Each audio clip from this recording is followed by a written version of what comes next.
Good evening. It's good to have you all here. I was being probed a little bit this morning as to how many people I thought would come with the knowledge that Pastor Hamilton wasn't going to be here. And I thought maybe we should just say, hey, your stimulus check will be here if you're here tonight. So you all are fortunate. You get your stimulus check early. So no, I'm just kidding. But it is good. I know. That was wrong, wasn't it? I set your expectations and then I just knocked them out. It's terrible. But glad that you all can be a part of our services tonight. Invite you to come back Wednesday night for our Bible study and prayer meeting at 7 o'clock. And then men will have our session on Iron Sharpens Iron Saturday morning, 8:30. And then ladies or mothers of teenagers will have their prayer meeting at 2 o'clock Saturday. So looking forward to these times that kind of in the midst of our week, in the midst of the busyness, getting able to have an opportunity to fellowship together and have opportunity to pray together. So looking forward to those opportunities. Hope that you are as well. Let's open up our service in prayer, and then we'll read from Acts 19. Heavenly Father, we do thank you so much that you are a God who loves us, who cares for us, who never leaves us nor forsakes us. We thank you so much for the way that you've demonstrated your grace in the life of the Hammond family at this time, and ask that you would continue to do so, that you would continue to allow them to be a testimony of your shining light in the midst of dark circumstances. We do thank you also for the testimony of the Hartman family, and ask that you would continue to comfort and strengthen them. We do thank you for the opportunity that we have to be your ambassadors and representatives in this place, and also to partner with others who are being your ambassador in other places. And we ask that you would make us faithful in partnering with them, that we would do what we expect of them to do, that we would also be faithful in praying for them and holding the ropes, that we would also partner with them financially. And so we thank you for the opportunity that we have to do this. We ask that you would help us to be faithful and to remain faithful in that. In Jesus' name we pray. Amen. If you have your Bibles, you can join with me in turning to Acts chapter 19.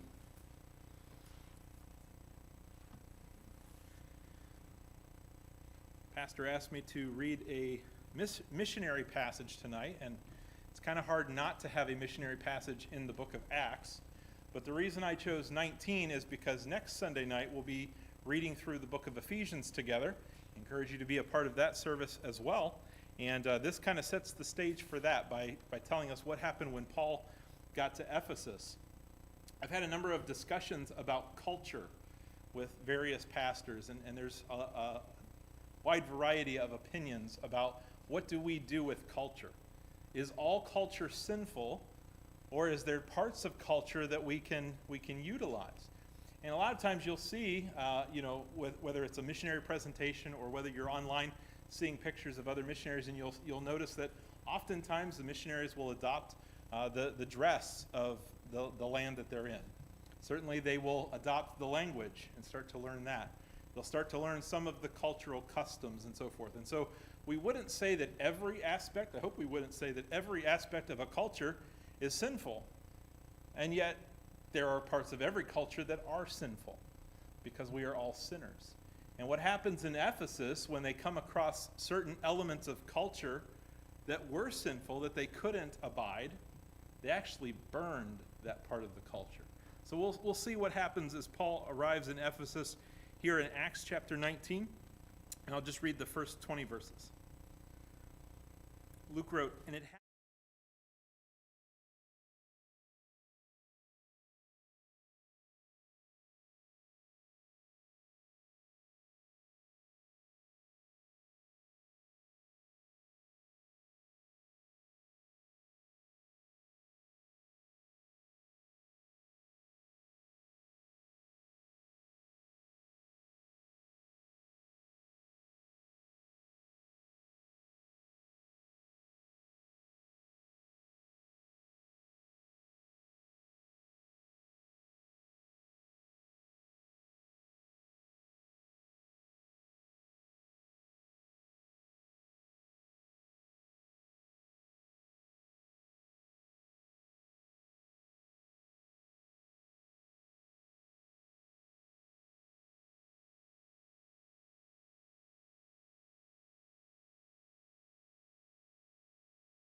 and prevail mightily.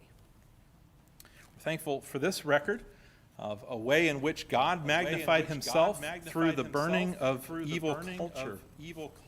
The first song that we'll meditate on tonight is called His Name Among All Nations. And I'm not going to preach a whole sermon here, but if you think back to the book of Genesis, there's two different times when God told the people, first Adam and Eve and then Noah and his family, be fruitful and multiply and fill the earth.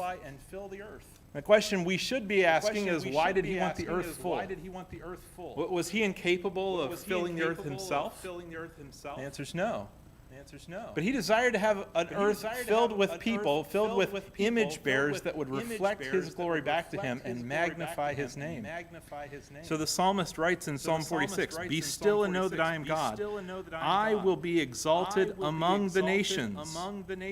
I will be exalted in the earth." As God desires to be praised and magnified from people of every tribe, tongue, and nation. And when we get to the end, when we get to Revelation, we find out who's around the throne that's magnifying God? People from every tribe and tongue and nation. And so we'll meditate on this song, His Name Among All Nations.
This time we were pleased to have Rachel Steffensmeyer with us. She's going to come and give us her presentation. There's a video, and then she's going to share some things with us. If there's time, we'll have a question and answer. So if you have a question that comes to the front of your mind, don't just blurt it out. Just wait until the Q&A time. If we do happen to use up all the time and you still have your questions, there'll be opportunity for you to meet her at the table back. If you haven't signed up for her prayer letter, I encourage you to do that as well. There's a list there where you can give that information. You can pick up information about her ministry. And let's continue to be in prayer for Rachel as she plans to go back to the Philippines. Rachel.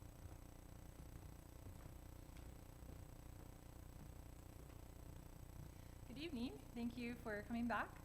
And thank you for the opportunity to let me present with you some of the things that the Lord is doing in my life And I'd like to show you my video, which will fill you in on some details about the ministry at Bob Jones Memorial Bible College. I think all of you have heard something about it at some point or other, through the Vogels probably, as well as someone said that the Backricks, Doug and Ruth Backrich, were here maybe in the last year or so. And Dr. Backrich is actually my boss, I guess technically. He's the head of the music program at our school. So, but hopefully this will give you maybe a reminder of some of the different things that are going on there, as well as some additional information and how, kind of how I fit into the ministry there. And then I'll share with you some other things as well after you watch the video.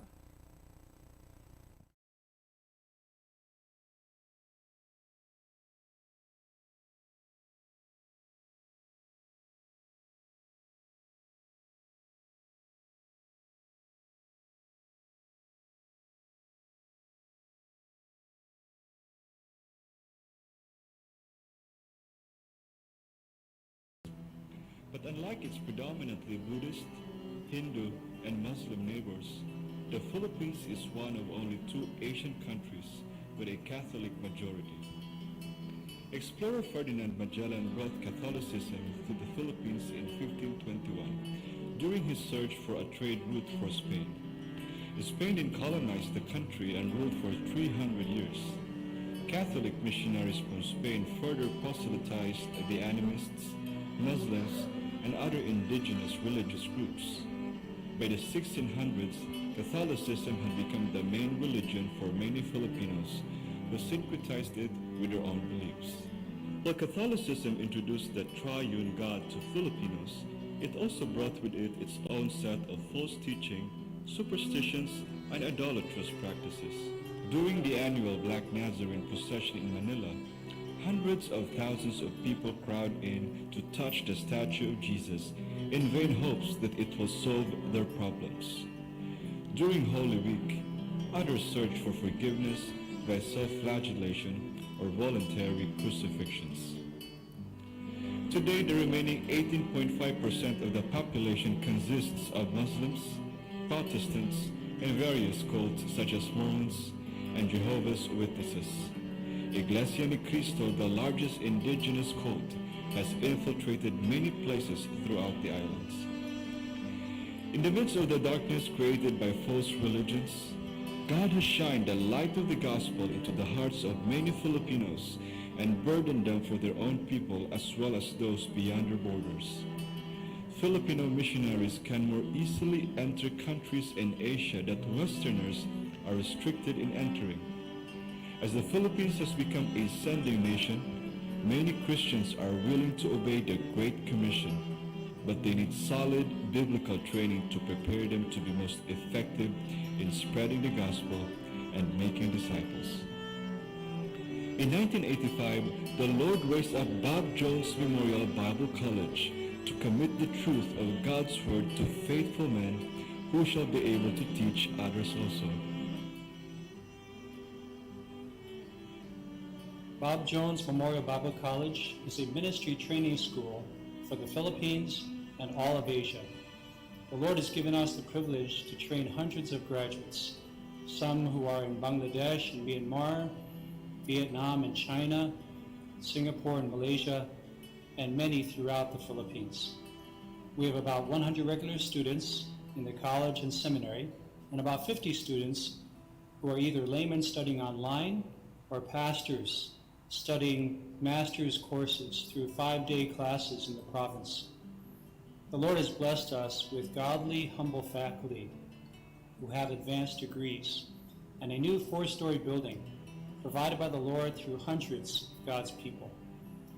Our students get degrees in either Bible or music ministry because our motto is training Christ-like servants for the Great Commission.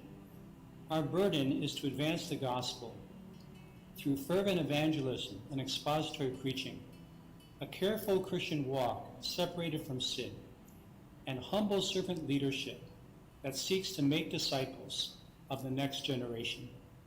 BJMBC is strategically located in Metro Manila, one of the most densely populated cities in the world, which is home to 12.8 million people. Since many BJMBC students live in the city, some of them are able to commute each day and still serve in their local churches.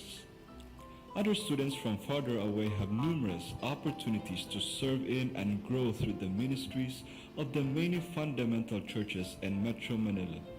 As a capital city, Manila is more accessible to students coming from various parts of the Philippines and other Asian countries. In 2016, the Lord led me halfway around the world to serve Him in this busy city filled with endless opportunities for evangelism and discipleship. Growing up in a Christian family, I heard the gospel many times. When I was about 10 years old, my pastor preached a message on hell. Later that night, my mom once again explained the gospel to me, and I prayed to accept Christ's finished work on the cross as the payment for my sins. Ever since I was young, I enjoyed reading missionary biographies and dreamed of one day being a missionary. As a pianist, I was involved in various music ministries and began to realize that maybe the Lord could use my musical gifts on the mission field someday.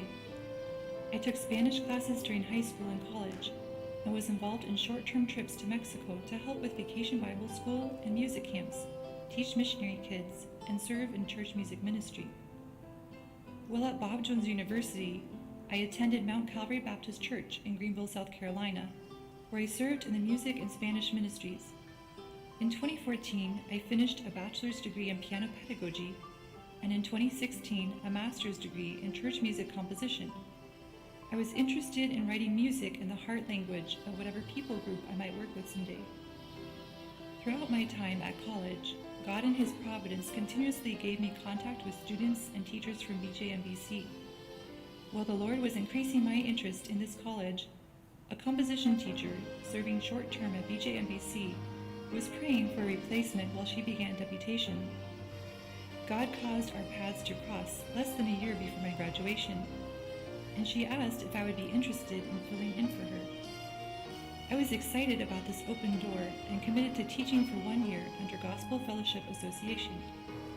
The Lord quickly gave me a love for my students and the like-minded team of missionaries and nationals involved in the ministry at BJMBC.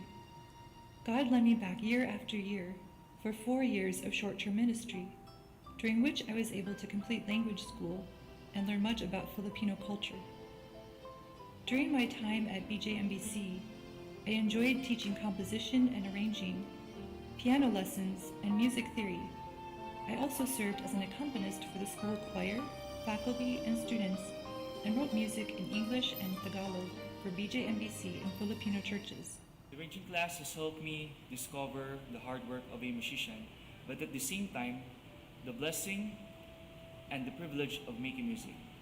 Meditating upon the truth of the text is really encouraging and life-changing. That's why I was motivated to make more music for the Lord and to edify the believers as well. BJMBC's music program equips students to lead and teach music in their churches, to develop strong instrumental skills, and to understand the biblical teaching about music. Since it is difficult to find good music in the Philippines, BJMBC emphasizes writing music for the local church's needs. This focus is something secular universities in the Philippines are unable to provide. Having received a composition degree from a Christian perspective, I am privileged to train others to write church music. Even though English and Tagalog are the official languages of the Philippines, approximately 150 languages are spoken by Filipinos, and English is not their heart language. BJMBC has a burden to equip students to write music in their own languages that will help Filipinos to sing with the Spirit and with the understanding also.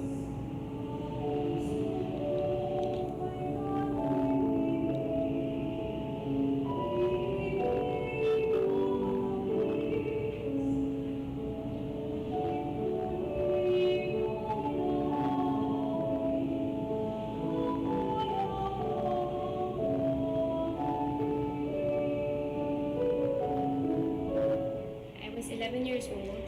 I was doing something on our table, and the music was playing in the background.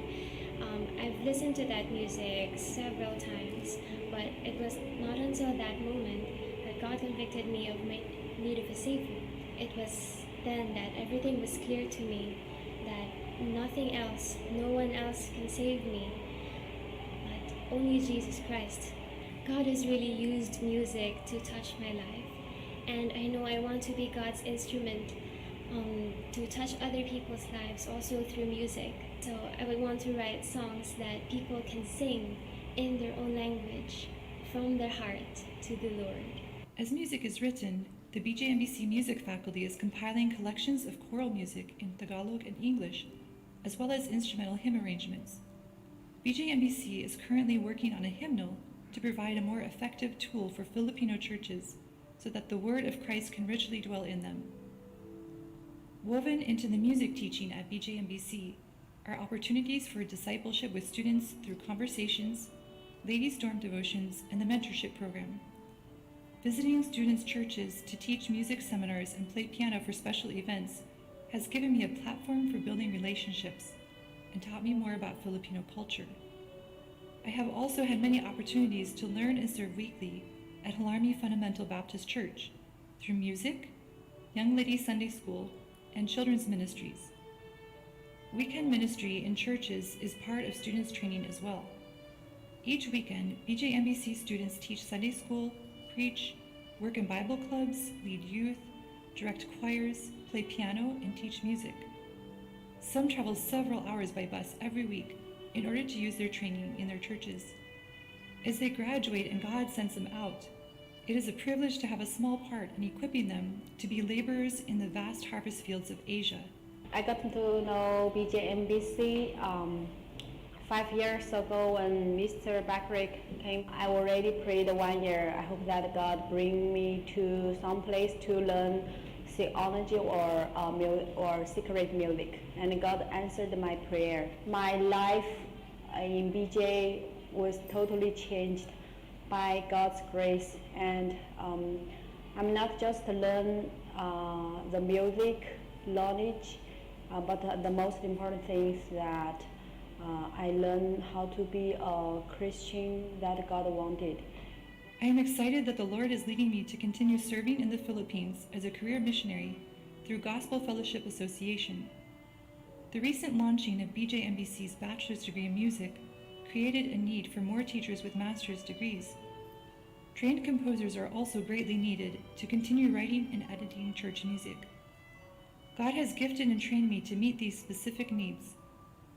I look forward to the numerous opportunities God will continue to give me to serve Him by sharing the gospel and training Christ-like servants for the Great Commission.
So Manila itself is the most densely populated city in the world, actually.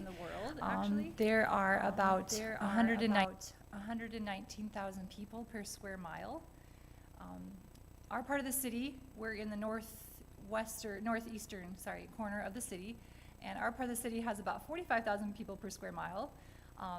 But New York City has only about 27,000 people per square mile. So that gives you a little picture of how densely populated Manila is. There's lots of traffic and pollution, but also lots of opportunities. As you can imagine, with that many people around, there's lots of ministry opportunities all over the place.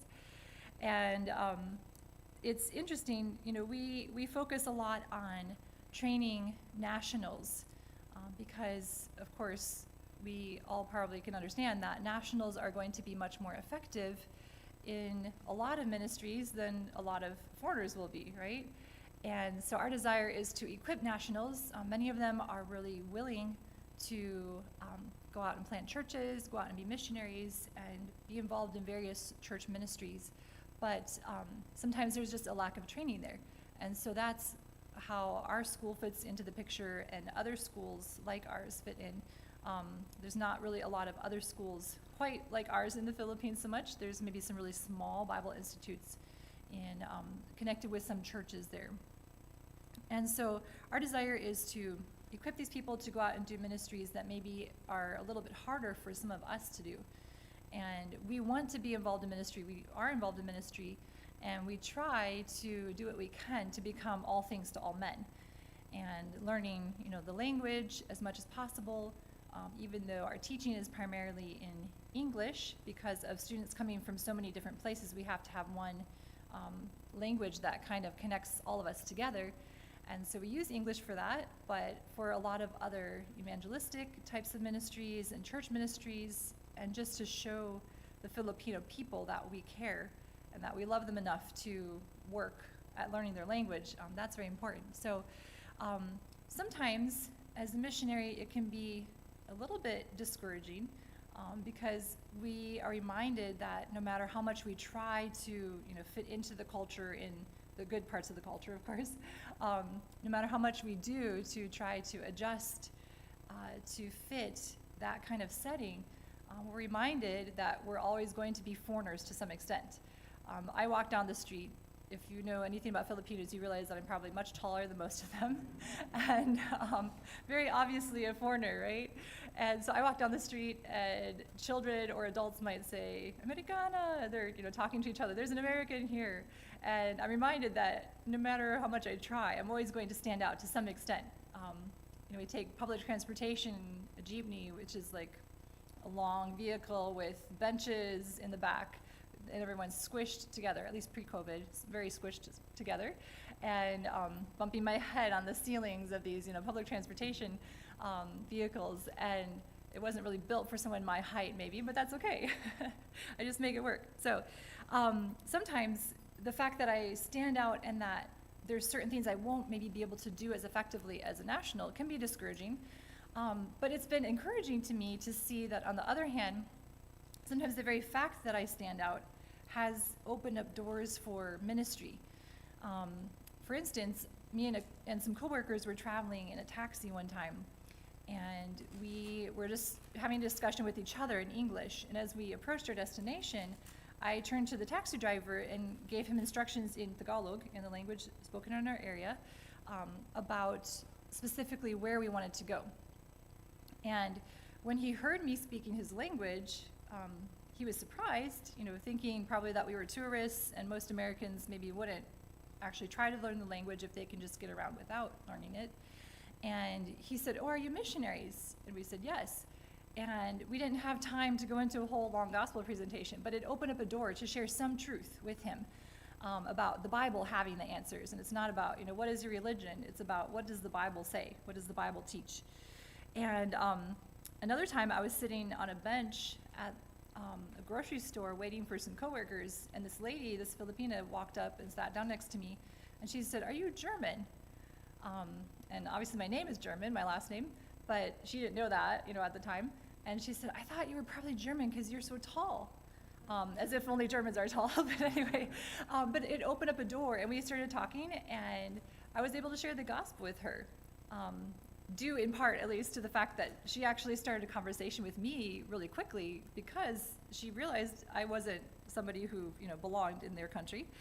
On another occasion, one of my coworkers was going through the market after language school, and she just had to get like one carrot or something because I had borrowed one of her carrots for one of my meals. And so she went to go buy this carrot, and there's this lady at the vegetable stall, and it's a hot, smelly market. This lady and her coworker who had a stall next to her started talking to my coworker and asking her why she was in the Philippines. And that conversation started a relationship that has continued to this day. That was about 4 years ago, I think. And as I went to language school and other coworkers went to language school, we all got to meet this lady, Ate Sally. Ate is the term for older sister, or it's a term of respect for a lady who's older than you. So we call her Ate Sally.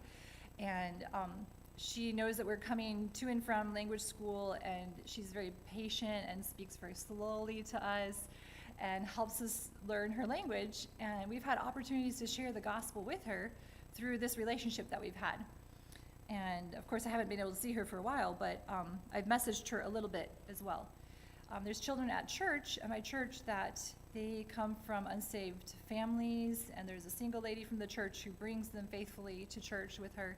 And they've had fun getting to know this, strange American that's in their church, and they help me practice the language, and we just enjoy getting to know each other.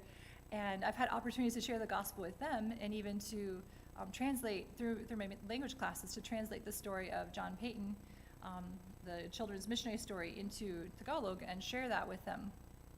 I had to cut it short because of COVID, unfortunately. So I tried to video myself telling the rest of the story so that they know whether he survived the cannibals or not. But so it's neat to see how things that seem like they could be hindrances and are hindrances in some ways are God's way of actually giving us opportunities in other ways as well. I mentioned to you earlier that I came back to the States last March. I was planning to come back in April, planning to start deputation, and so I was already planning to be back in the States for a while. But COVID kind of brought me back a little bit sooner, as our school went entirely online for the last 3 weeks. Normally our school goes until about the end of March or early April, and it normally starts in June.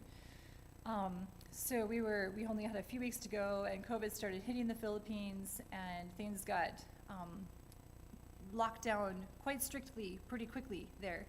And so I came back to the States just as things were locking down here as well. And that was exciting, but it was a good time for me to do some preparation for deputation, and that was a blessing. But things got quite challenging for the people that were in the Philippines. In Manila, of course, you can imagine if you have a city that's so densely populated, and a place that's maybe more used to government control than most people here are, that there's going to be a lot of restrictions. So for a while, there were, of course, no churches, meeting. In some places, only one person was allowed out of the house, period, to do grocery shopping, just really basic things. All public transportation was stopped, which to us here, that doesn't seem like a big deal, but when you live in a country that relies, the majority of the people rely on the public transportation. If there's no public transportation, that means that you either have to walk to where they need to go, or to somehow find a person who has a vehicle that could take them somewhere. So there were a lot of challenges, especially since many of them just live day by day off of what they're making for that day. And a lot of them might be people who drive the public transportation, and then they have no income, basically. So from March until, I believe, about November, for a time in there anyway, there was only one person allowed out of the house with a quarantine pass saying that they were the one designated for that household to actually go and get food. And then things started loosening up, but they still only allowed people, if you were 20 and under and 60 and older, you couldn't go out of the house, period. So not even to exercise or anything. So things were quite challenging, and then they switched that and allowed them to go out for exercise, at least. So, and then in November, some churches in Manila finally started having services again with limited occupancy. And I heard just recently, I think, now they're allowed to have up to 50% occupancy, which is a blessing. Some of them are very small church buildings, so there's no way for them to really spread out. And that means they just have had, church on Zoom for the last 11 months, basically. And maybe see people here and there, but they don't have any of that church fellowship on a consistent basis. And you can imagine that would be a real hardship, especially if you're not from a Christian family and don't have the fellowship within your home. Or if you're from a family that has, there's a ton of people packed into one tiny house and it's like hot summertime temperatures, the majority of the time.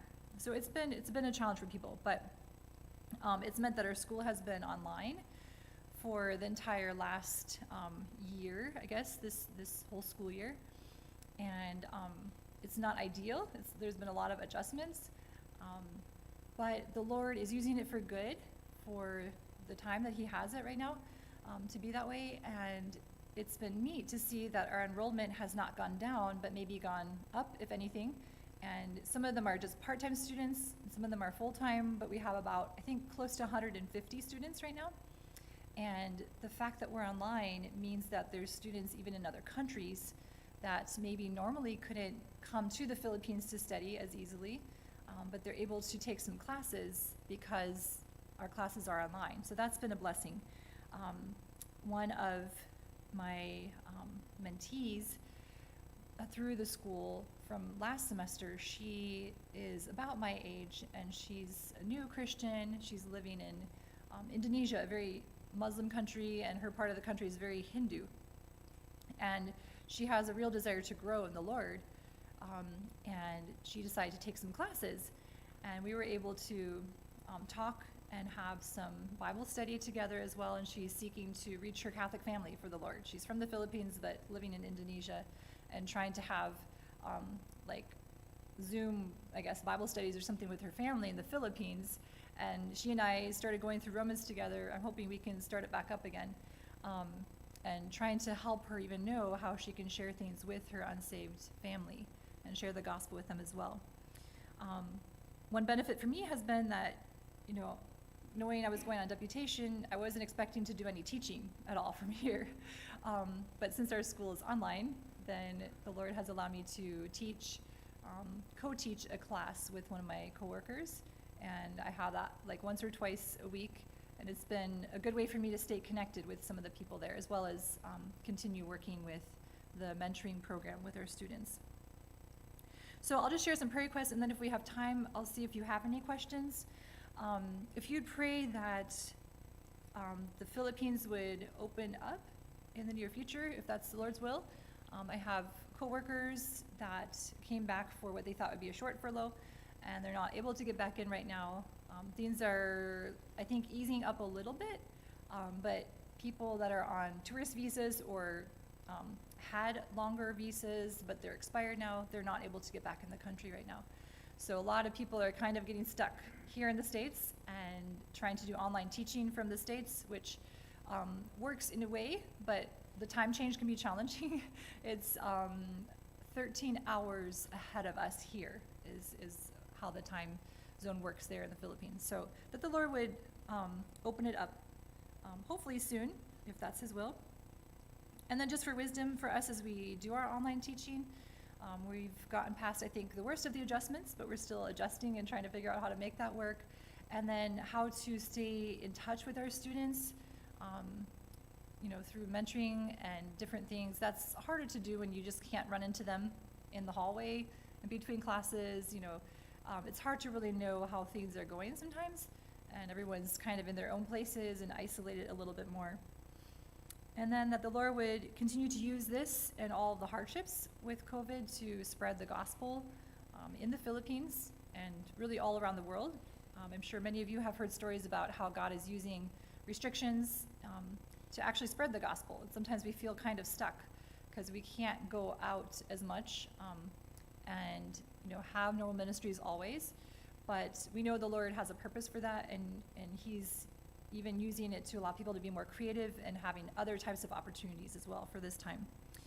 And then we have some students that are in Myanmar. I'm not sure how many of you have been keeping up with the news there, but I believe it was a few weeks back there was a military coup in Myanmar, and things have been kind of touchy, I think, there in the last weeks.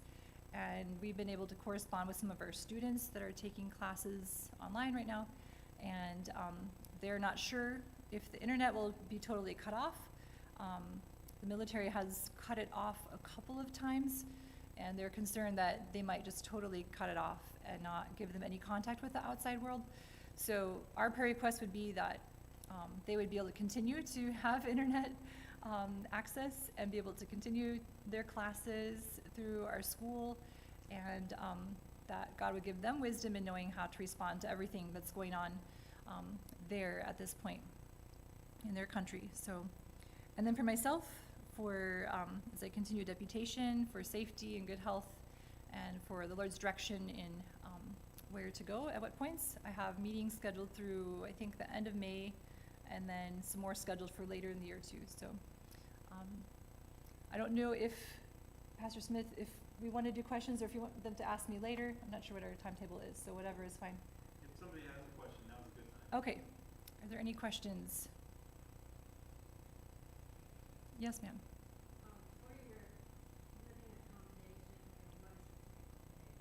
Okay, that's a good question. So for the last couple of years at least, there have been a lot of other single girls that are serving there. So some are long-term, some of us were short-term. And so we all, we're not, the school doesn't provide housing for us, which is fine. But we try to live close to the school so that it's easy to go back and forth, and it's very accessible, and we don't have to worry about public transportation, and sometimes that can take a while depending on what time of day you're going and things like that. So we have a place, so there were 5 of us girls that were living in a place just kind of right up the road and around the corner from the school. And it's a relatively big place, so we have, some private bedrooms, and then places where we can study, in our own rooms, which is helpful. So that's where we have been. I think some of them are going to move somewhere else possibly, since there's less of them there right now. So we'll see, but hopefully we can still kind of be together as a group, at least in the future. A typical day, it depends on the day. Our music classes are more in the morning, typically.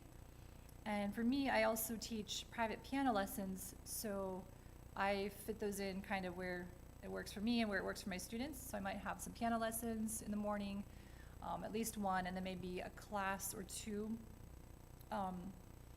depending on the day. And then I sometimes, for quite a while, I've played piano for the school choir. So that's usually right after lunch. So sometimes there's only like a short lunch break, and I try to rush out of class and get lunch and then come back for choir. And then in the afternoon, maybe some more piano lessons.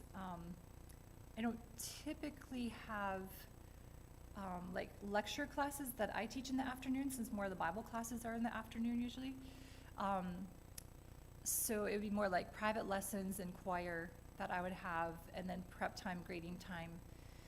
And me and a coworker were creating a couple of classes for our new bachelor's degree a couple years ago, so that took a lot of extra time for prep time, and that's better now. But and then usually on Tuesdays and Fridays we would have chapel in the evening, actually.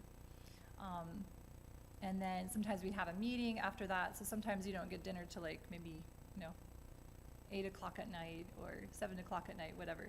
But it depends on the day. So, and then usually once a week on Wednesday mornings, that was a little bit clearer of a day for me. So I would have a 2-hour language class, which would take about 3 hours with travel time, and then other things, maybe lessons in the afternoon.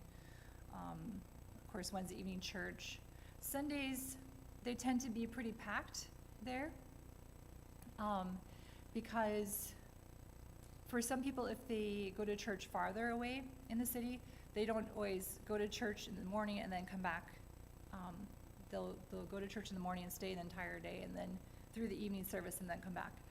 And for me, normally I would come back for at least a short time in between services, since I'm closer. But Sundays can be hard because a lot of churches don't have air conditioning, and when you're in hot, humid summertime temperatures, and with, other people a lot during the day, and riding public transportation and all that entails. It can be tiring, but it's good. It's just can be a full day of ministry. Does that kind of answer your question? I can give you more details if you want. Anything else?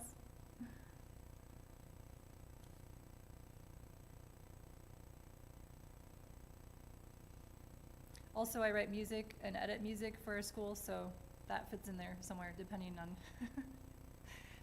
what time it is and how that's all working. And lots of other rehearsals typically too, it seems like. So usually there's plenty to do. Yes, sir. Can you share a little bit about what the challenges are in writing music for a different culture? Yes.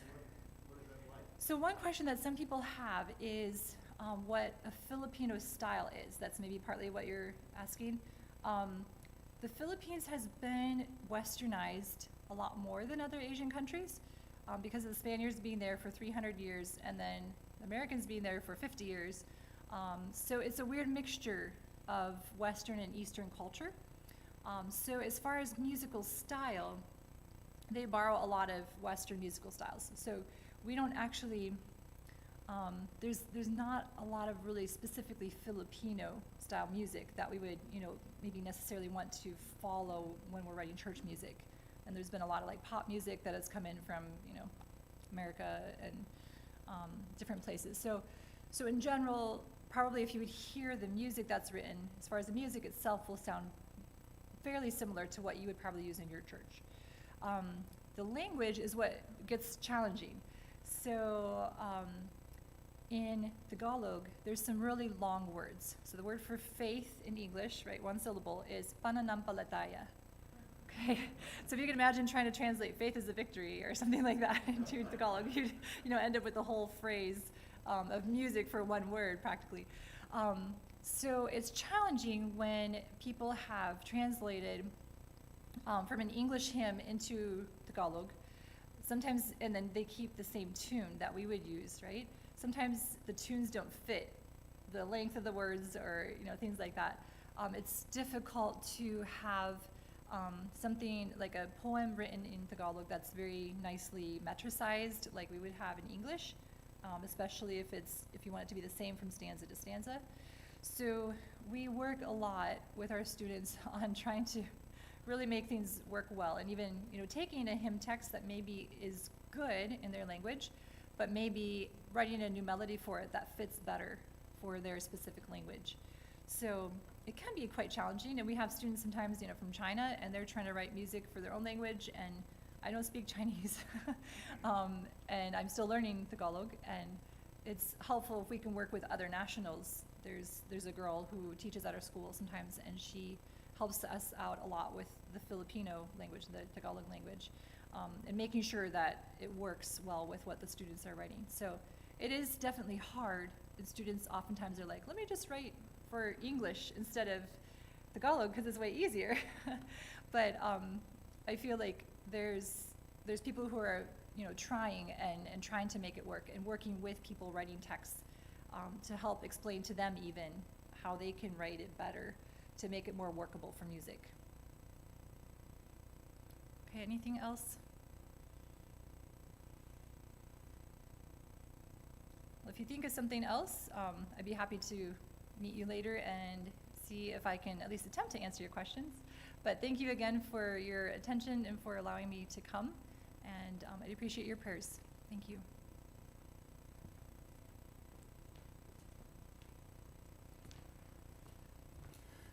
Thank you very much for that presentation, and trust that you will stop by her table before you leave. Make sure you get on her mailing list, get the information that she has there. And if you had a question that you just didn't want to ask in front of the whole group, that's fine. You can ask it back at the table. I'm going to invite Isaac to come and lead us in our final song, and then I'll ask Dan Corey if he'd close our service in prayer at the end of the song.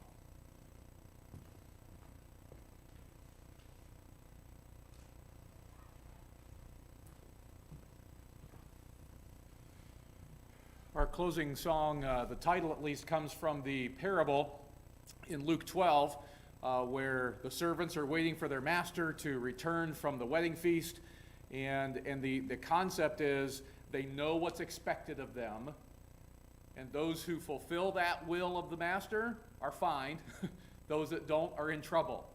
And then at the end, at least in the King James, as to whom much is given, much more shall be required. And that's what we're going to focus on, the fact that we do know our Father's will, and He is coming. Therefore, we have accountability to do that very thing that's expected of us, and with all of our effort in loving Him in that way. So let's stand together. Let's sing, To Whom Much is Given.